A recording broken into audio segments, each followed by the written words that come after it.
దురదృష్టకరమైనటువంటి ఈ వార్త విన్నాం. ఇది జరగరానిది జరిగింది. ఇప్పుడే ముఖ్యమంత్రి శ్రీ చంద్రబాబు నాయుడు గారు టెలికాన్ఫరెన్స్ పెట్టారు. అందులో ఆయన ఈ అధికారుల మీద తీవ్ర అసంతృప్తి వ్యక్తం చేశారు. ఇలాంటివి జరగటం దురదృష్టకరం అని చెప్పి ముఖ్యమంత్రి గారు చెప్పడం జరిగింది. కొంత అడ్మినిస్ట్రేషన్ వల్ల ఇది జరిగిందనే అనుమానం ఉంది. ఒక్క సెంటర్లో మాత్రం ఇవి అక్కడ ఉన్నటువంటి డిఎస్పి గేట్ తెరవటం, ఇమ్మీడియట్గా అందరూ తోసుకొని రావటం వల్ల ఈ తొక్కిసలాట్లు జరిగింది. అందులో 6 మంది చనిపోయినట్టు వార్తలు వస్తున్నాయి. ఒక్క బాడీ మాత్రం ఐడెంటిఫై అయింది. మిగిలిన వాళ్ళు ఇంకా ఐడెంటిఫై అవ్వాల్సిన అవసరం ఉంది. అదేవిధంగా రేపు ముఖ్యమంత్రి గారు 11:45కి తిరుపతి వస్తున్నారు. క్షతగాత్రుల్ని పరామర్శించాలని ఆయన ఇప్పుడే చెప్పారు. కాబట్టి ఇలాంటి సంఘటనలు ఇంకా జరగకుండా చూడాలని ముఖ్యమంత్రి చాలా తీవ్రంగా స్పందించారు. చాలా దురదృష్టకరం అని చెప్పి చెప్పడం జరిగింది. ఇది ఫ్యూచర్లో ఇది ఒక లెసన్గా భావించి అందరం సమిష్టిగా ఇలాంటివి జరగకుండా చూడాల్సిన బాధ్యత అందరి మీద ఉంది. అదేవిధంగా ఎస్గ్రేషియా కూడా రేపు ముఖ్యమంత్రి గారు ప్రకటిస్తా అన్నారు.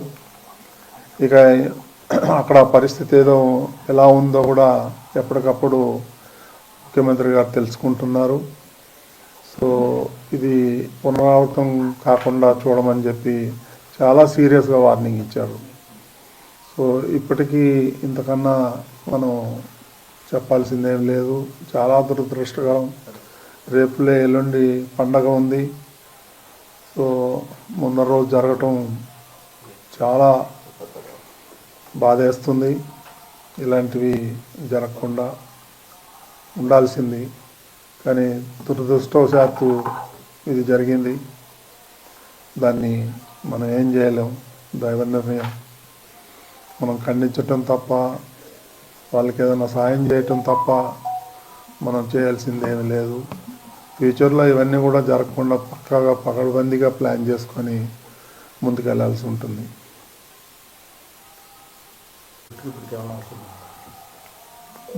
ఈ దుర్ఘటన ఎందువల్ల చోటు చేసుకుంది? తోపులాట 3 చోట్ల తోపులాట జరిగింది.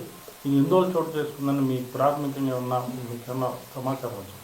ఇదే ఒక చోటది వచ్చింది సమాచారం. ఒక లేడీ ఏదో అనీజీగా సిక్ అయితే అమ్మాయిని హాస్పిటల్కి తీసుకెళ్ళటానికి ఆ గేట్ తీశారు. ఆ గేట్ తీసినప్పుడు జనం అంతా కూడా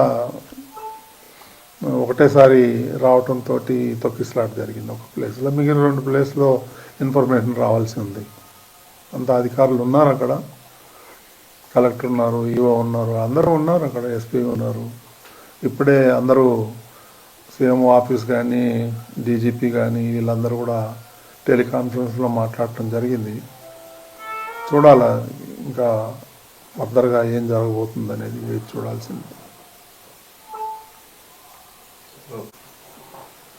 అధికారుల మీద చాలా తీవ్రంగా ఆగ్రహం వ్యక్తం చేశారు. అడ్మినిస్ట్రేషను ఇలా కాదు, పకడ్బందీగా ఇవన్నీ ప్రిడిక్ట్ చేయాలి, ఇది నాకు క్లియర్గా లోపం కనిపిస్తుంది, మీరు చాలా ఈజీగా తీసుకున్నారు, మీరు ఎందుకు ఈ విధంగా చేశారనేటువంటి కూడా వ్యక్తం చేశారు ఆయన. సో రేపు సీఎం గారు వస్తారు కాబట్టి ప్రెస్ మీట్ కూడా ఉంటుంది. ఇంకా రేపే సీఎం గారే వీటన్నిటికీ అడ్రస్ చేస్తాడని అనుకుంటున్నాను కదా. చేసేదంతా కూడా అధికారులే కదా, ఇంకెవరికి బాధ్యత ఉంటుంది?